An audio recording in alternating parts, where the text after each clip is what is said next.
How to remove your profile picture on Messenger. Hi everyone, welcome back to another episode. Today I'll be showing you the ways to remove your profile picture on Messenger.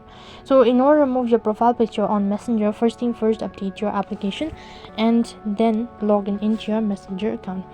Once you're logged into your Messenger account, tap the tab bar icon from the top right and click on the gear icon. Once you tap on the gear icon, it's going to direct you to the profile page. Here you can see just next to your profile picture there's the camera icon. Just tap the camera button.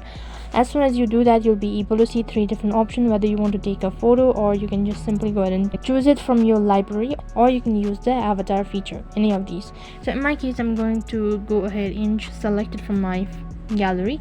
Once I've done that, select the particular photo that you wish to add it as your profile photo, and if you're sure about it, then tap the done button. Once you've done that, click on save profile picture for the confirmation. Once you've done that, you've successfully removed your profile picture on Messenger. In this way you can change or remove your profile picture. And that is all for this video. I hope the video was helpful. Make sure to like, share and subscribe to our channel. Thank you for watching. See you in the next video.